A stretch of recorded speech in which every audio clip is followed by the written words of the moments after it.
Hey, BC here for BC Nephro. I'm Dr. Brian Cronin, nephrologist and clinical specialist in hypertension. Today's topic, prevention of kidney stones, and we're going to be specifically talking about the most common type of kidney stone, calcium oxalate, how to prevent these stones. For more information, check out bcnephro.com. I'll put a link in the description below. But let's get into it. Prevention of calcium oxalate stones. The first thing I counsel patients is that we're talking about prevention here. Calcium stones cannot be dissolved with medical therapy. The stones that are non-obstructing, they're in the kidney. They're either going to stay there or they're going to pass. There's nothing I can do to make them go away, and I cannot predict what makes stones pass. I don't know how to do this. We're talking about preventing new stones from forming and the stones that are already there from growing. I have a three-pronged approach when I go through this. The first is to exclude any potential underlying secondary etiologies of the kidney stones that could be treated. The second is general dietary counseling, which decreases the risk of kidney stones no matter what the underlying primary issue is. The third is a patient-specific tailored approach, which is based on the 24-hour urine stone risk profile.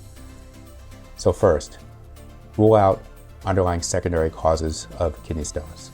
Here I'm looking to exclude things like primary hyperparathyroidism, distal renal tubular acidosis, and hyperoxaluria, which is most commonly in the adult population, enteric hyperoxaluria. For more information on diagnosing the type of kidney stone and evaluating for potential secondary underlying causes, check out my other video. I'll link that in the description below as well. The second is the general dietary advice that would help anyone with calcium oxalate stones and with most stones in general. There's 5 things to this. The first 2 are the most important, but I'm going to go through all 5. The first is to maintain enough fluid intake. So how much? You want to have enough fluid to achieve a urinary volume of at least 2 liters, if not 2.5 liters daily. So 2 liters is 64 ounces.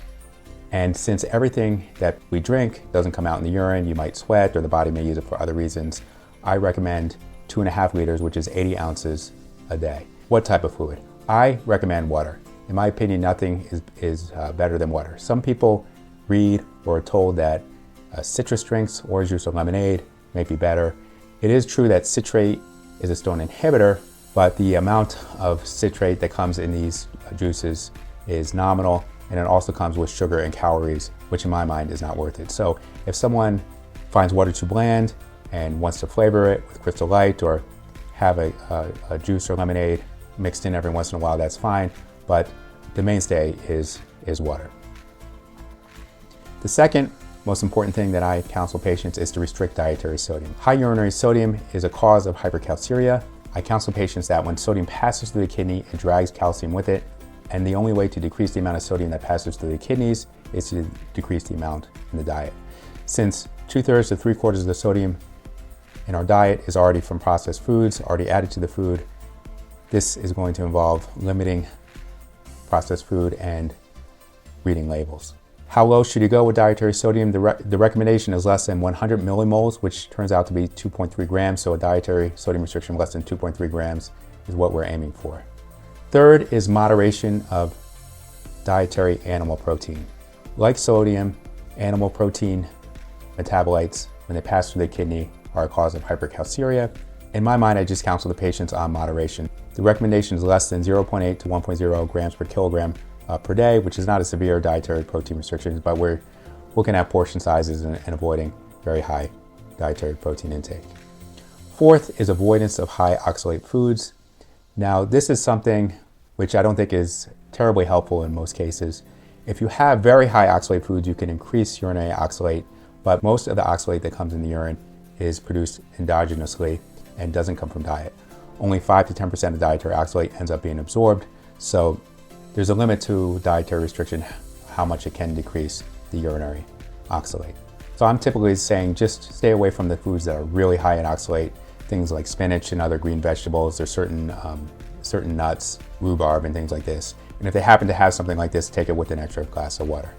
The fifth thing, which is also important, is to have a healthy amount of dietary calcium. Since the stones are made out of calcium, it may be intuitive to think that decreasing the amount of calcium in your diet will help, but this has been shown to backfire, and the reason is because of oxalate. So the calcium and oxalate have an affinity for each other. Calcium in the diet binds the dietary oxalate and limits the absorption. If you don't have enough calcium in the diet, more oxalate is free to be absorbed. So I recommend 1,000 to 1,200 milligrams of dietary calcium a day.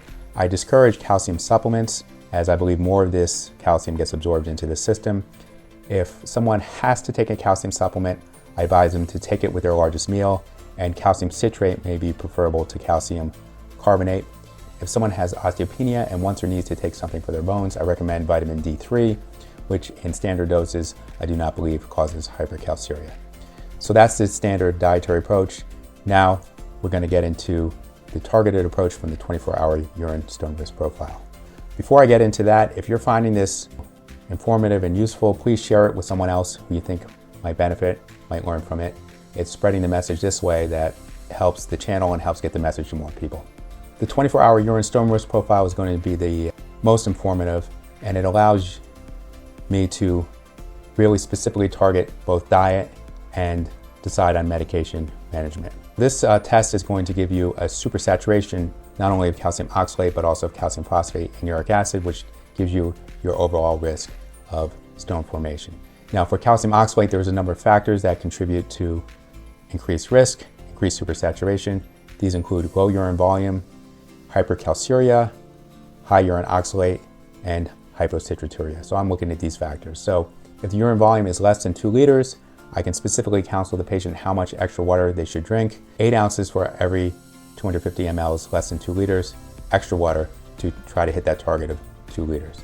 Now when we're looking at the urine calcium, if this is high, you can also look at the urinary sodium, and there's urinary protein metabolites. If these are elevated, there can be further benefit from more dietary restriction. If they're not significantly elevated, then often a thiazide diuretic is useful. The thiazide that I typically use is chlorthalidone because it is more potent and has a longer half-life than hydrochlorothiazide. Now we're looking at urine oxalate. If the urine oxalate is normal, then I can counsel the patients that they don't have to be very strict about their oxalate in their diet. If it's modestly increased, dietary oxalate restriction may be of some benefit. And if it's severely increased, like above 100, I'm thinking of things like hyperoxaluria. If it's enteric hyperoxaluria, then they actually may need calcium supplements, calcium citrate with their meals to bind up that dietary oxalate. Finally, we're looking at the urinary citrate. Citrate is a stone inhibitor, so if the citrate is low, this may increase the risk for calcium oxalate stones. The preferred form of citrate supplementation is potassium citrate. This comes in a prescription Uracit, and there is also something called Theralith, which is a supplement that has the citrate in it. Potassium citrate is preferred to sodium because we're trying to restrict the dietary sodium for the hypercalciuria reasons. If the patient on the thiazide diuretic gets hypokalemia, potassium citrate is preferred over potassium chloride. And if this is not sufficient and you need a potassium-sparing diuretic, the preferred one is amiloride. This is because triamterene can actually form crystals and drug-induced stones, so you're going to want to stay away from this. Patients are also going to ask about vitamins and supplements. The big thing here is vitamin C can actually increase endogenous oxalate production, so you're going to want to avoid high doses, excessive doses of vitamin C. Magnesium may be protective. I typically don't prescribe this or recommend it, but if they're taking magnesium, that is okay. Finally, there's a way that hyperuricasuria, uric acid, can contribute to calcium oxalate stones. Apparently, the uric acid can form an itis that the calcium oxalate stone forms around. And if this is the case, addressing the uric acid may be helpful. I have not come across this often, but this is something to be aware of. So that's it.